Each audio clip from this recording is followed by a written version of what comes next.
You're listening to the Peter Ryan Report on CoinSpice.io. You're listening to the Peter Ryan Report on CoinSpice.io. You're listening to the Peter Ryan Report on CoinSpice.io.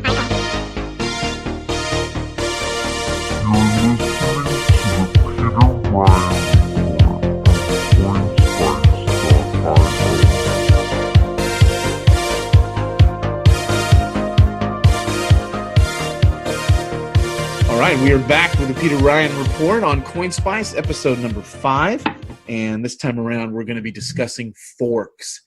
And right away, hard forks, soft forks, it just comes off as dramatic, kind of a divorce, scary stuff. And we want to demystify a little bit of that today with Peter, but also maybe steel man it at first. And, these are scary things, these forks, these changes, right? Yeah, these forks, they can be scary. They can be a moment of exhilaration and fear. However, they also are an opportunity for people that have foundational and healthy disagreements with decisions being made to voice an exit, to make their opinions heard in a more tangible way than just being a vocal critic. And the danger with a hard fork, as far as someone who's maybe against them, is that it tends to kind of water down Bitcoin, the idea of crypto, and we get all these weird projects and exit scams, and it lowers the value. It could be even considered mildly inflationary if you take it a certain way. Are these legitimate concerns?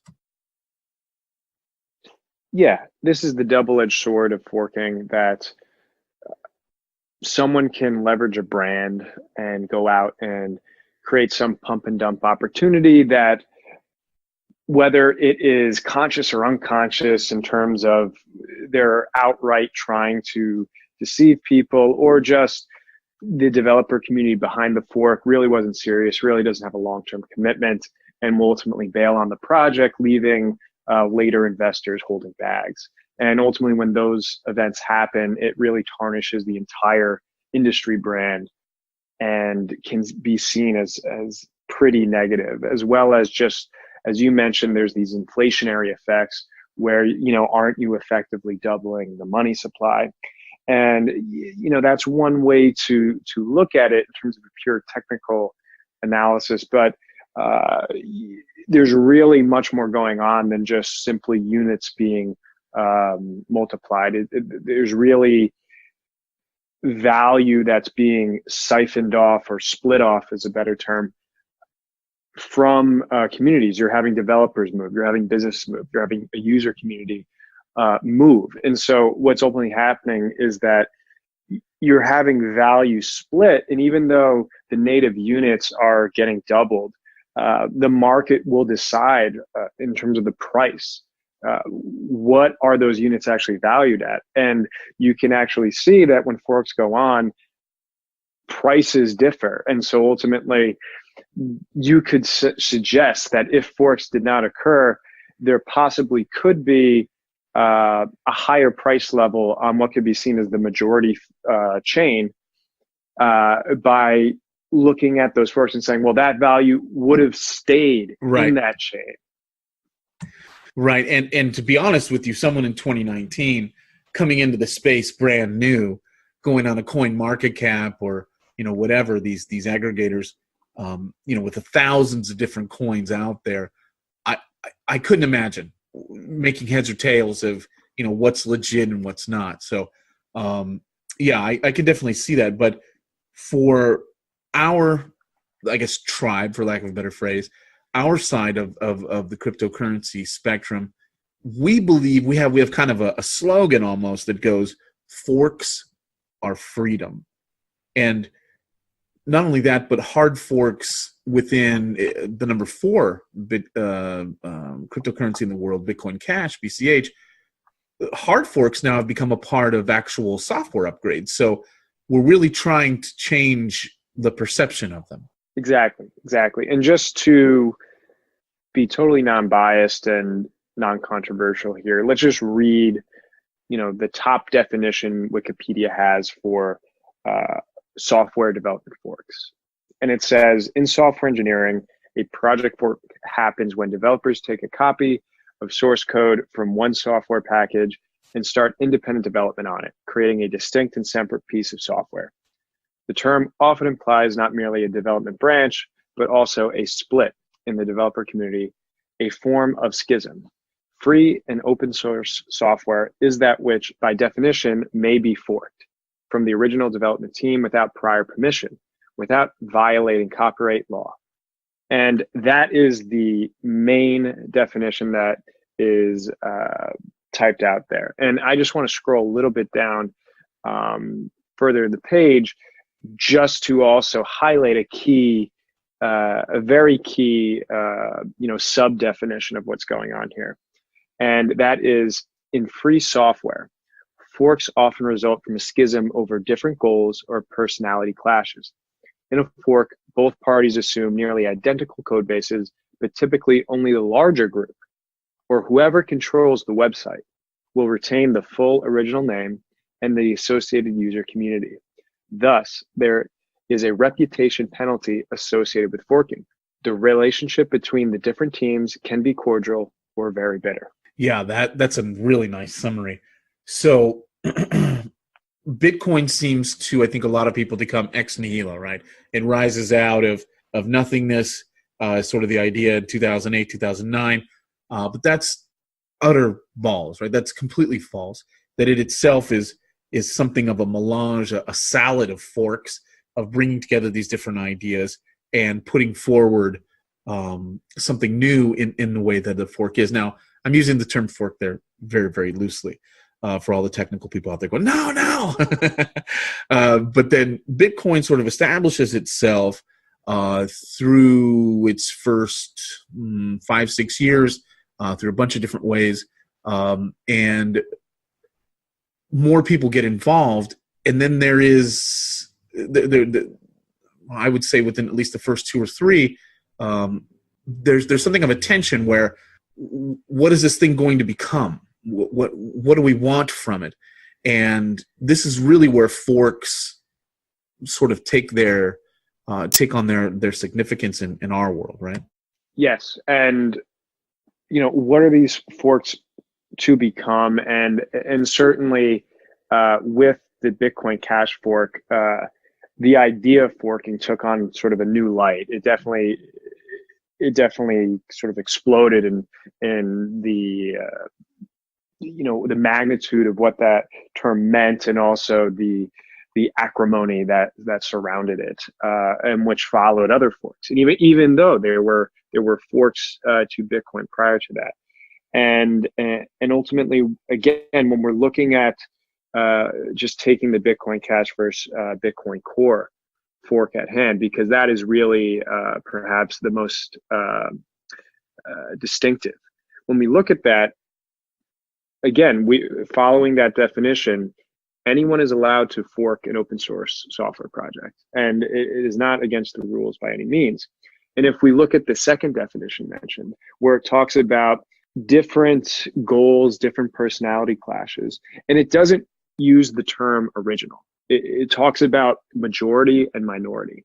And I think that is really the appropriate way to look at forks, because ultimately that is who is forking. It is a minority that disagrees with a set of goals that a majority is going towards. And so when we think about forks, sometimes we can get lost in technicals. Sometimes we can, spin yarn hours and hours talking about, exactly what is this versus that. But again, taking a more holistic approach and looking at it, yeah, a fork would not be a fork if it was the majority claimant. If it was if it had the ability to retain enough of the network effects to not be called a fork, or not feel the imposition upon itself. And by itself, I mean the developer community and other players a part of that feel they need to brand themselves as a fork. They need to distinguish themselves in that way, or they could just go around calling themselves you know, a name that was unchanged, and that would be fine. And so again, when we look at forks, we have to look at it from the point of view of these are the opportunities for vocal minorities to have a chance to voice an exit and provide alternative solutions, so that we don't end up having central points of failure with some groupthink going on in terms of what goes on and where the industry should go, as well as some over influential, small elitist groups that kind of dictate terms that go forward and then ultimately pervade the industry zeitgeist and sort of take over in a pernicious way. And I think the market was dying for some kind of alternative.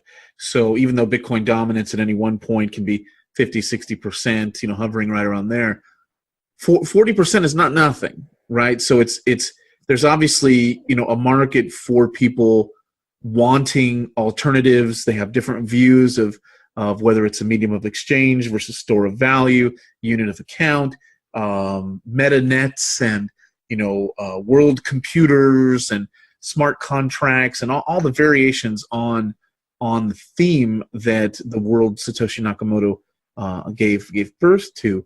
Forks are a way of really human freedom and choice, right?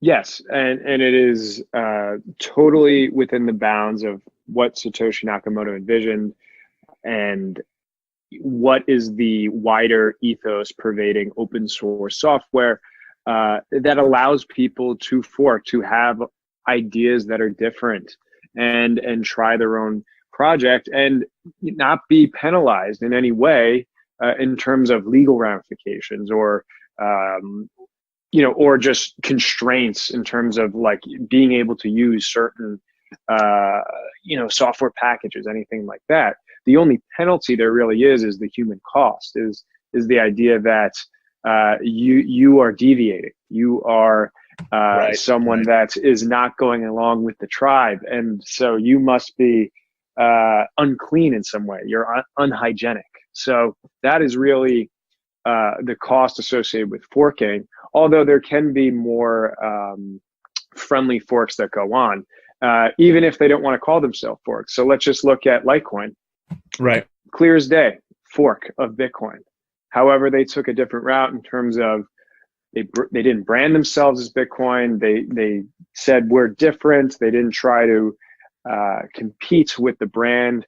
And what they offered was just a faster and easier way to do payments that Bitcoin couldn't exactly do. And what we saw there was a lot of people may have had a problem with it, but a lot of people didn't. A lot of people that are screaming and slamming their fists on desk about Bitcoin Cash and other Bitcoin forks, they don't seem to have that same anger when it comes to Litecoin or it comes to other not at all. Yeah. things. Yeah, so that's where we really get into also this idea of what makes a friendly and an unfriendly fork, and what does it mean to sort of embrace the identity of the fork or of the original, and how that plays within an intra-industry context. And because we have coins like Bitcoin Core, Bitcoin Cash, Bitcoin Satoshi's Vision, all suggesting they have some claim on the original vision of Satoshi, on some sort of direct line going all the way back. And to a large degree, and this goes for others outside of that group of three, they are all correct, in terms of having very identical software code bases, sharing at the Genesis block that first started the Bitcoin blockchain, sharing all the ledger history pre-fork, and embodying, the untangible nature and principles that go into what they think Bitcoin should be. And certainly from the point of view of the human factor, many individuals that have been around pre all these forks that were in an unsplit Bitcoin all the way back in the day, to the degree that they go off and they join a fork community, they are providing credit to the idea that they have a claim to saying, we are quote unquote the original. And so everyone is able to, put their cards on the table and try to push that claim. But it is, if we're really being honest, it's certainly clear that everyone, as long as they share those characteristics in terms of the intangibles, the Genesis block, the ledger history, and the code base, they all are sort of the original Bitcoin at the same time. And so Bitcoin, in a way, is the sum of all forks. It's really transcended beyond just being one thing. It's really more of, how I like to always talk about this. It's more like pizza. No one owns pizza.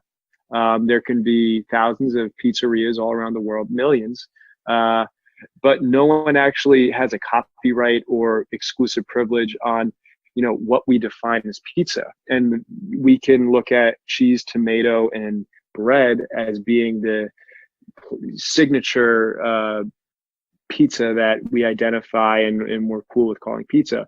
And there's other people out there that will throw ham and pineapple on it. They're going to throw avocado, buffalo chicken on it. And, that's really kind of getting outside the bounds. Satan, and then you baby walk down the killers, street. Hitler, those Exactly. Throw them all in jail. But then you walk down the street and you go into a little sushi shop and it's they have sushi pizza.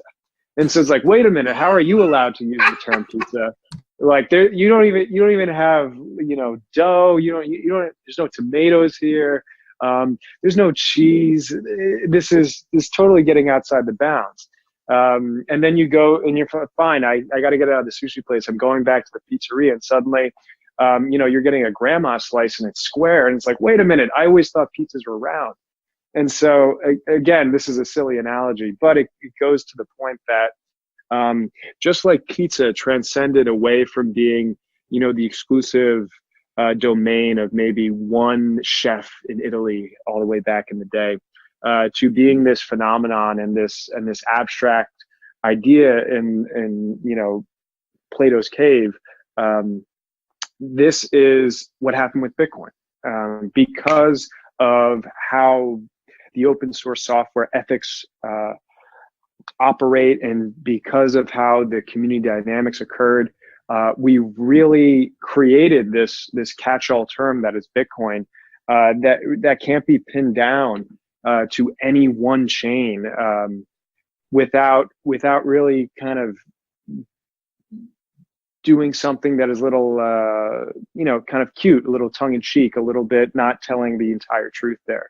So that's where it might be important to actually consider as we move forward, and how we identify, Bitcoins.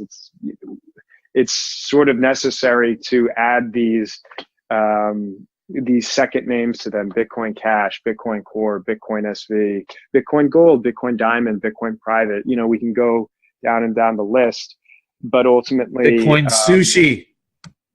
Exactly. I'm launching that soon. But yeah, we can't put the toothpaste back in the tube. We can't put the pizza back in the box, and we can't put the fork back in the Bitcoin. All right, man. Well, I appreciate you coming on, and another great Peter Ryan report. Where can people find your work? Yeah, people can follow me at Twitter @_Peter Ryan. That's where you can find some great stuff. I tweet quite a bit, charts, data, reporting of the industry, some really cool memes, stuff like that. Also, recently launched, you can follow me at ryanresearch.co. It's my new research firm, and we'll be reporting on mainly cryptocurrency as well as other cutting edge technologies. You can find articles, videos, podcasts that I've been on, and you can soon find in-depth and data-driven reports on there that cover the gamut when it comes to what's going on in this industry. And always please subscribe to my newsletter when you get there. You're listening to the Peter Ryan Report on CoinSpice.io. You're listening to the Peter Ryan Report on CoinSpice.io. You're listening to the Peter Ryan Report on CoinSpice.io.